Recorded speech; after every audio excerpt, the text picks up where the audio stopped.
je vous retrouve aujourd'hui pour ouvrir une nouvelle revue de lecture. On est vendredi 25 février, fin de journée, et je vais faire un petit update. J'ai mis de côté ma lecture de Kara Hunter, toute la vérité. Non pas que ça ne me plaise pas, mais c'est simplement parce que j'ai voulu me consacrer à cette lecture-là que je lis en lecture commune pour le Murder Party Challenge. Donc c'est sur la semaine. Et bien que j'ai commencé mardi, j'en suis que page 146, donc j'en suis même pas encore à la moitié. J'espère là avoir une bonne heure et demie pour avancer. Donc il faut que j'avance parce que à ce rythme-là, j'y serai encore la semaine prochaine. Et clairement, après, il va falloir que je fasse autre chose. Pour le moment, j'aime bien. J'ai eu du mal à rentrer dans l'histoire dans les 50 premières pages. Je sais pas, ça m'a pris du temps. Alors, je sais pas encore quel est le retour des filles. J'ai pas trop regardé puisque j'avais du retard et je voulais pas me faire spoiler. Mais j'ai eu un peu de mal à rentrer dans l'histoire. Après, l'enquête a commencé à se mettre en place. Donc forcément, ça m'attire, ça me demande plus de concentration et d'implication dans ma lecture. Donc pour l'instant, ça va un peu mieux. Mais c'est pas non plus la lecture de l'année pour moi. Ce que j'aime, c'est qu'on a les liens sœurs qui se mettent en place. Et on voit la certaine rivalité entre Charlotte et Emily qui est présente. Bien qu'on ne doute pas, et l'autrice justement appuie dessus, que c'est une rivalité, une bonne rivalité. En fait, on sent qu'il y a de l'amour entre elles, mais c'est une rivalité pour se tirer vers le haut. Donc c'est pas dérangeant. Donc on a voilà, les personnalités des trois sœurs qui sont bien marquées. On a leur lien entre elles. Et moi, ce qui est rigolo, c'est de voir comment elles mènent l'enquête, sachant qu'à l'époque, elles n'avaient pas les moyens de nos jours. Donc c'était un peu en fouinant dans tous les recoins. C'est ce qui est rigolo, je trouve. Voilà, donc ça c'est mon impression à même pas la moitié de ma lecture. Donc on verra bien. Il me semble que cette lecture, Angie avait bien aimé. Donc on verra si ça vient avec le temps. Mais pour le moment, c'est une bonne lecture, mais sans plus. Et là, entre ça et Kara Hunter, qui est une bonne lecture aussi, mais qui me gêne un petit peu de par sa construction. J'ai envie de tout plaquer pour autre chose, mais je vais essayer de résister. Parce qu'en plus, j'ai reçu 2 ENC qu'il me faut lire pour le mois prochain, pour les éditions Le Duc. Et je sais que j'ai trop envie de les lire et il va falloir que je les lise, mais je peux pas me permettre de mettre mes lectures en cours de côté, sinon j'y retournerai jamais. Donc pour le moment, on va rester comme ça. On verra avec le temps. Déjà aujourd'hui, je vais lire celui-ci. Et je voulais vous montrer la beauté de marque-page que j'ai trouvé hier. J'avais pas prévu d'acheter quoi que ce soit, j'ai accompagné simplement mon chéri. Et regardez-moi ça. Alors il y a une petite jeu de brillance, j'adore. Et de l'autre côté, voilà, donc c'est cartonné, même on dirait du bois. Et je le trouve sublime. C'est Paper Back, Paper Blanc, qui fait ça. Et elle avait plein de différents avec différentes couleurs. Ils étaient vraiment tous trop beaux. Et il a fallu que je fasse un choix pour être raisonnable. Sinon, j'avoue, je les aurais tous achetés. Et je le trouve sublime. Il est voilà, petit. Format Cozy Mystery. Il n'est pas très grand. Mais bon, moi, peu importe la taille, un marque-page est un marque-page, n'est-ce pas? Donc, il ira partout. Il fera passe-partout. Voilà, alors pour aujourd'hui, c'est tout. Voilà, donc je vous reprendrai très prochainement pour vous parler de ma lecture finie, je l'espère. Et éventuellement de d'autres lectures et de d'autres petites choses par-ci, par-là. Je vous dis à bientôt et je vous souhaite de bonnes lectures.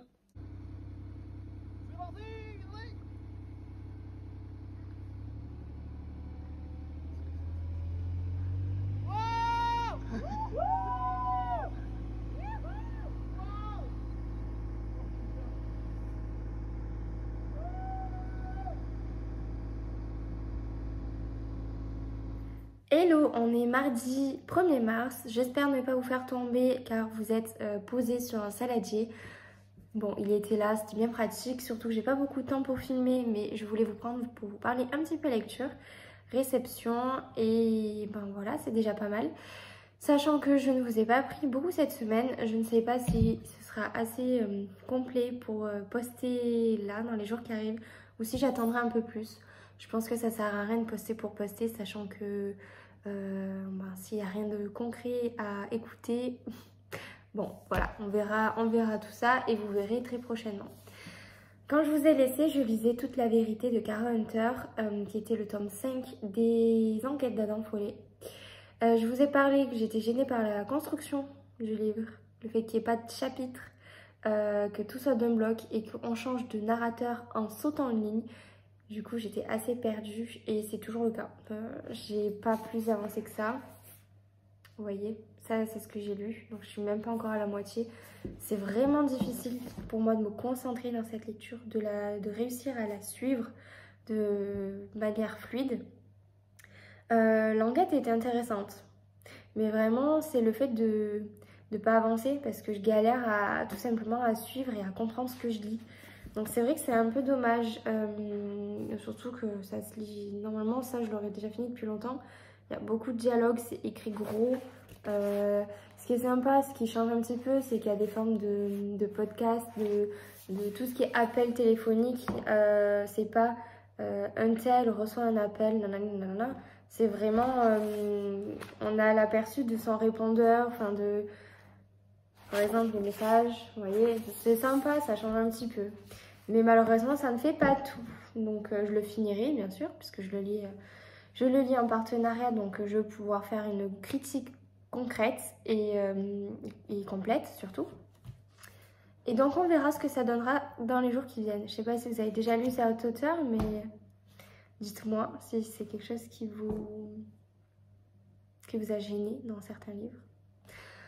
Ensuite, j'ai lu, et ça je vous en ai parlé, des enquêtes des sœurs Brontë. Alors, une enquête des sœurs Brontë, La mariée disparue de Bella Ellis, que j'ai terminée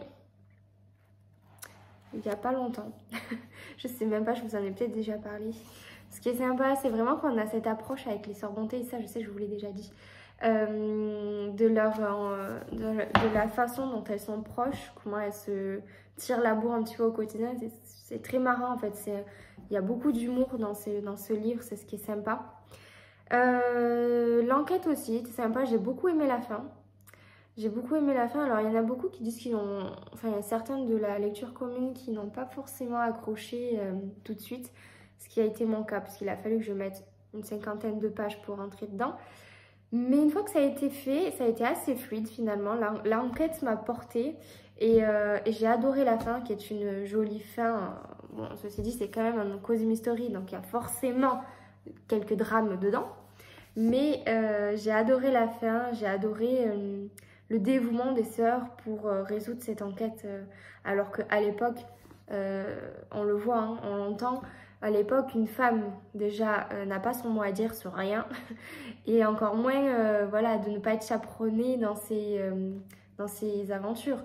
Donc, combien de fois on leur a dit, mais qu'est-ce que tu veux que je te dise à toi? T'es une femme, envoie-moi ton tuteur et puis je verrai avec lui si j'ai à parler, mais pas avec toi. Et ça, c'est vrai que c'est désolant parce que c'est comme ça que ça se passe à l'époque. Mais on voit leur obstination, elles ne s'arrêtent pas à cette porte close, on va dire, et au contraire, elles vont forcer, elles vont y arriver et elles vont démêler le vrai du faux. Et donc, je trouve ça juste très bien cherché, très bien proposé. Donc, je pense que je lirai la suite parce que c'est une saga. Et d'ailleurs, le prochain apparaît à la fin de celui-ci. C'est une enquête des sœurs Brontë, Les Eaux du Diable, qui, je pense, est déjà sortie. Oui, il me semble qu'il y en a quelques-uns. Il y en a 2 ou 3 déjà qui sont sortis de cette saga. Mais voilà, donc je vous recommande. C'est doux, c'est super sympa. Si vous aimez l'univers des sœurs Brontë, écoutez, vous serez servis. Bien entendu, ça n'a rien à voir. Hein, ça n'a pas le style du classique des sœurs Brontë. On est vraiment sur quelque chose de plus moderne. Mais c'est tout aussi agréable. Voilà. Pour ma deuxième lecture terminée. Enfin, première lecture terminée, n'est-ce pas? Parce que l'autre, je ne l'ai pas fini. Je crois que Toute la vérité, je vais les commencer mi-février. Voilà. Donc ça va faire 15 jours que je me le traîne. Qu'est-ce que j'aime pas ça? Je déteste parce que du coup, on a le temps d'oublier certains détails et ça me plaît pas trop. Ensuite, hier, j'ai reçu un colis des éditions Le Duc. Donc c'est une ENC sans patriarcat. de Mathilde Morrigan. Donc pour le moment, il n'y a pas la couverture évidemment puisque fait durer le suspense, mais aussi parce qu'il ne sort que le 24 mai. Donc à mon avis, elle n'a pas encore été terminée. C'est un tout petit livre qui fait un peu plus de 200 pages, mais je dis tout petit parce que bah, vous voyez un format Cozy Mystery. Il est plus petit qu'un Cozy Mystery, plus grand qu'un poche quand même. Mais très mignon. Alors il arrive un petit peu abîmé. Bon, ça c'est pas très grave, surtout que c'est une UNC. Mais il faut dire que j'ai reçu le colis dans un état ouvert. Je pense que clairement il y a quelqu'un qui a voulu se servir. Quand il a vu que c'était un livre, il a dû se dire bon, je lui laisse. Puisque la poste avait tout recollé, ça avait été vraiment ouvert. On voit que voilà, c'était. On voit vraiment que la personne a cherché à se servir. Ensuite, dans ce colis, il y avait ce magnifique tote bag. J'adore. Mon thé, je le prends avec un livre Le Duc. C'est pas trop mignon? Je lésine pas sur les tailles. Là, on peut mettre plein de livres là-dedans. Je suis trop fan. Et ça, c'est tout à fait moi en plus. Le petit livre, la théière, le petit fauteuil. Bon, la seule chose, c'est que je ne lis jamais avec un jean et des baskets, encore moins. Je lis plutôt avec le leggings et les grosses chaussettes. Voilà, donc ça c'est la vraie tenue de la lectrice. Donc Sans Patriarcat que j'ai reçu, non je ne vous lis pas le résumé tout de suite parce que moi je vous en parlerai quand j'aurai reçu la version définitive et quand on sera à l'approche de sa sortie. Par contre je peux vous parler donc de l'autrice qui est Mathilde Morrigan. Âgée de 27 ans, c'est une créatrice sur Instagram de Without Patriarchy qui est réunie de plus en plus de féministes pour participer à la révolution du patriarcat. Avec plus de 30 000 abonnés à son actif, Mathilde propose un contenu engagé et engageant qui parle à toutes les femmes souhaitant en apprendre plus sur la cause féministe et ses enjeux. Son compte bienveillant et sa pédagogie accompagnent la déconstruction de ses abonnés. Voilà. Donc il en faut des livres comme ça, il faut des autrices comme ça, il faut des personnes engagées comme ça. Donc j'ai hâte de le lire, en plus je pense que je vais le dévorer. Déjà parce que c'est un sujet qui me plaît, mais en plus parce qu'il est tout petit. Voilà, et donc la coïncidence, c'est que ce matin, lecture commune prévue depuis un petit moment maintenant avec un groupe de lectrices, j'ai commencé Filles du vent de Mathilde Faure. Deuxième coïncidence de Mathilde, incroyable. Enfin, première coïncidence, le prénom, Mathilde. Donc je termine ce que je disais avant. J'ai commencé cette lecture commune ce matin avec un groupe de lectrices, on est quand même quelques-unes. J'ai organisé cette lecture commune avec Ambre, donc je vous mettrai son compte juste en bas, qui est une amie lectrice depuis, enfin alors, on est amies depuis même avant de parler lecture, n'est-ce pas? Ça fait des années, et ben voilà, quand une passion nous réunit à nouveau. On a commencé cette lecture ce matin, donc publié chez Charleston. Il n'est pas très gros non plus, il fait à peine plus de 200 pages, et puis c'est quand même écrit relativement grand chez les Charleston. Et ça fait aussi écho à ce sujet-là du féminisme, de la cause féministe en général. Je vous lis le résumé. Mineur placé, jamais à sa place. L'Escale, ce joli pavillon blanc de banlieue parisienne, abrite 8 adolescentes, leur passé et leurs souffrances, des jeunes filles placées en foyer. Il y a Assa, la bonne élève sérieuse qui se réfugie dans la littérature pour ne rien laisser paraître de ses blessures. Céline, la fugace récidiviste attirée par les beaux parleurs et l'argent prétendument facile. Lina qui se cache dans ses joggings et joue la dure. Elle ne s'aime pas particulièrement, s'évite même. Mais à l'automne 2019, quand la vague « Nous toutes » déferle sur la France, c'est ensemble qu'elles embarquent pour une fugue itinérante. Armées de feuilles et de marqueurs, elles collent leurs revendications et slogans sur les murs de grandes villes, les beaux immeubles et les gros ensembles, avec pour but de faire entendre la voix des jeunes filles placées et de leur donner enfin une place. Avec humour et finesse, Mathilde Faure dépeint les réalités d'une jeunesse trop souvent invisible et nous entraîne dans une folle fugue où nos héroïnes se découvrent elles-mêmes et comprennent la puissance de la sororité. Et donc là, j'ai lu que la première partie, donc 40 pages. Et c'est vrai qu'au début, on a vraiment cette mise en place de découvrir les personnages, de leur parcours difficile.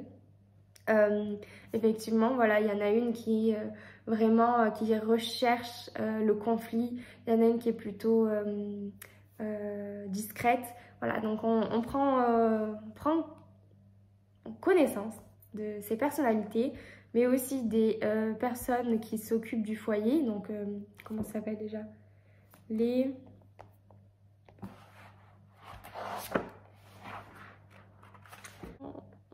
éducateurs, merci.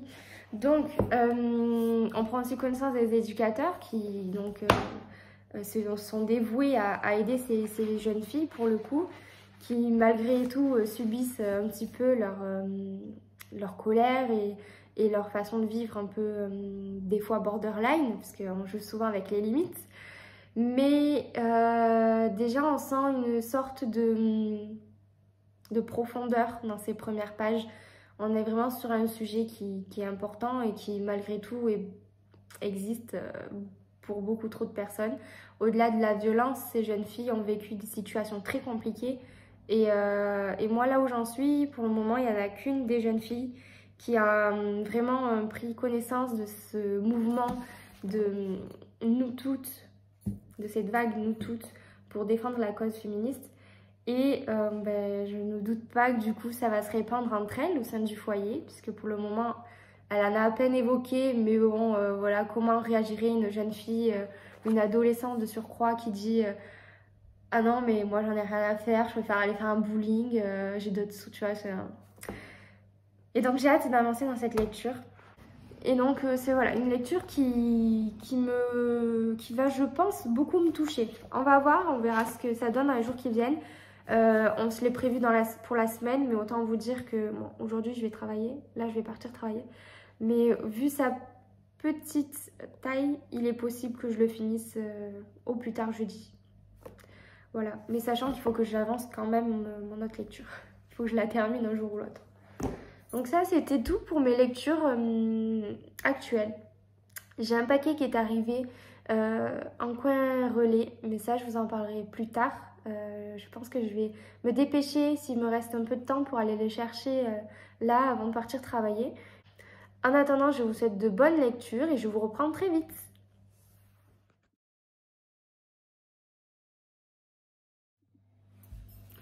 Hello, on est jeudi, je viens vous parler rapidement de 2-3 petites choses pour finir cette semaine de vlog. Cette moitié de semaine plutôt.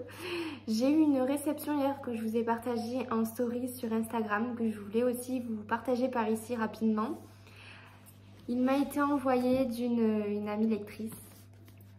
Il s'agit donc de Nos secrets trop bien gardés de Laura Prescott et c'est la très gentille Marie du compte Luciole Books, pardon, que je vous marquerai juste en bas, qui me l'a envoyé parce qu'elle savait qu'il me donnait trop envie.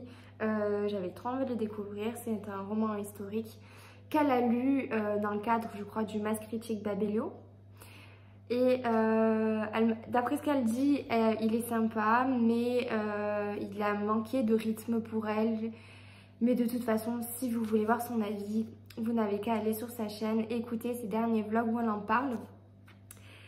Je vous lis le résumé. Nos secrets trop bien gardés, États-Unis 1956, tout juste recrutée comme dactylo à la CIA, Irina se voit vite confrontée aux vrais enjeux de la guerre froide. Il se murmure qu'en Union soviétique, le poète préféré de Staline aurait écrit un grand roman subversif interdit de publication, le docteur Zhivago. Décision est prise d'en introduire clandestinement des milliers d'exemplaires derrière le rideau de fer. Olga, muse et maîtresse du poète, le paiera de plusieurs mois de goulag, tandis qu'Irina, l'espionne en herbe, et Sally, le moineau de l'OSS, connaîtront à leur façon l'amertume des victoires féminines. De Moscou aux horreurs du goulag, de Washington à Paris et Milan, ces héroïnes de l'ombre, ces gardiennes des secrets sauront faire preuve d'un extraordinaire courage. Voilà. C'est vraiment voilà, la cause de la femme dans ces années de guerre, moi qui m'intéresse de voir qu'est-ce qu'elles ont pu apporter pour soutenir leur pays en fait à ce moment-là. Et donc moi c'est vraiment quelque chose que j'avais envie de découvrir. Alors encore, tu le sais Marie, je te remercie 1000 fois, mais je te le dis encore par ici, merci, merci, merci. Et donc j'espère le lire très vite. Et dans le petit paquet, elle m'avait mis plein de thé, plein de sachets de thé. et j'adore le thé, donc ça tombe parfaitement. En plus, elle m'a dit par la suite, je me rappelle avoir vu un de tes vlogs où tu nous montres le fameux placard par ici avec mon stock de thé. Et bien vu, puisque effectivement j'en ai beaucoup. J'en ai tant que finalement j'en apporte même à mon travail parce que c'est quand même là-bas que je passe quand même 39 heures de ma vie par semaine à mon travail. Donc ouais, j'en ramène de temps en temps. Et avec ceci, j'avais une très jolie carte que je vais garder précieusement. Avec de très beaux mots et un petit cœur comme ça. Marie, c'est vraiment une personne que j'adore suivre, avec qui j'adore échanger.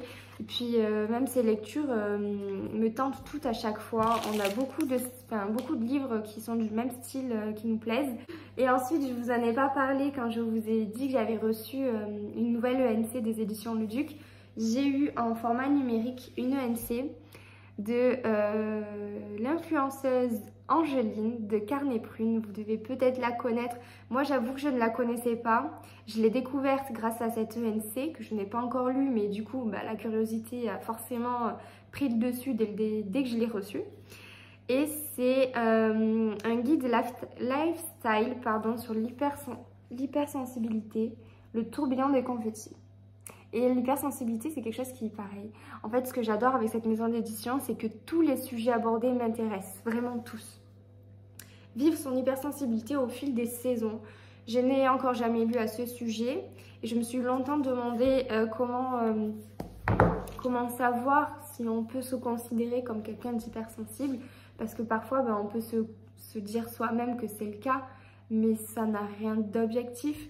Donc clairement, peut-être que ce livre pourra m'illuminer sur certains points qui m'intéressaient déjà beaucoup. Voilà. Je pense que c'est tout. Si, juste une petite aparté, puisqu'on parle des éditions Le Duc, je vous en parle quand même souvent, mais bon, c'est assez normal. J'ai quand même à chaque fois des réceptions de leur part du fait qu'on soit en partenariat. Mais hier, on a eu la grande, on va dire, la grande assemblée des éditions Le Duc, puisqu'on a fait notre premier visio la plupart en tout cas rassemblés, que ce soit les partenaires, que ce soit les équipes de travail, que ce soit, voilà, il y avait tout le monde et chacun a fait sa présentation, ce qu'il apporte pour les éditions, quel est son travail en fait pour la maison d'édition, en quoi ça consiste. Donc franchement, on a appris plein de choses, c'était super sympa. Ils ont tous le cœur sur la main, tous bienveillants. On a vraiment une sensation de de grande famille en fait, et d'équipes soudées qui adorent partager en fait. Et je trouve ça juste génial. J'espère vraiment pouvoir un jour me déplacer jusqu'à Paris et pouvoir les rencontrer. Parce que oui, je vais de temps en temps à Paris, mais à chaque fois, ça tombe sur un week-end. Et puisque je travaille dans le commerce, donc forcément, c'est le week-end. Et leurs bureaux sont fermés, bien sûr. Donc, peut-être un jour, j'aurai cette chance. Je l'espère vraiment. Je vais essayer de tout faire pour pouvoir les rencontrer. C'est vraiment une maison d'édition, je trouve, qui me correspond complètement sur tout ce qu'elle propose en termes de lecture, sur le suivi, en fait, parce qu'on est vraiment guidé. On n'est pas laissé... tu te débrouilles, tu fais ce que tu veux, machin. On a vraiment des dates, voilà, on a des questions, on nous répond. C'est vraiment, si vous avez un jour l'occasion de postuler pour les éditions Le Duc, que ce soit pour la partie Le Duc, Nami, là récemment qui vient de sortir, Charleston, etc. Foncez, clairement, c'est à ne pas rater, c'est une expérience d'une vie. D'ailleurs, je pense qu'un jour, je vous ferai une vidéo vraiment sur ce sujet, sur mon partenariat. Alors là, j'ai pas assez de recul, on est qu'en mars, c'est assez frais encore, j'ai pas encore trop de recul pour vous en parler, mais j'espère pouvoir, d'ici quelques temps, pouvoir vous faire une vidéo consacrée à cette fameuse aventure, et ce que ça m'a apporté, et peut-être vous donner envie de vous lancer de votre côté. C'était donc, vous l'avez compris, super. C'est tout pour moi. Écoutez, je vais vous laisser pour ce vlog. Je vais vous donner rendez-vous sur le prochain, donc la semaine prochaine. Celui-ci, du coup, sortira quand le réseau l'aura décidé, puisque vous avez bien compris que je suis dépendante de mon réseau. Et ce que je vais faire, parce que là j'ai des courses à faire dans un village un peu plus grand que le mien, je vais lancer le chargement pendant que je vais faire mes courses. Et peut-être que le temps des courses, ça aura changé. Chargé, pardon. Parce que clairement, c'est pas chez moi que ça charge. Donc, on verra bien. Je le tente et je croise les doigts. J'espère que ce vlog vous aura plu. Je suis désolée, j'ai ma mèche rebelle. J'espère que ce vlog, je m'égare, j'espère que ce vlog vous aura plu. Encore merci de les regarder, de me suivre, de commenter quand vous le faites, d'aimer quand vous le faites. N'hésitez pas toujours à vous abonner et à partager avec moi. Je suis toujours ouverte à ces échanges avec grand plaisir. Et bien écoutez, à très vite.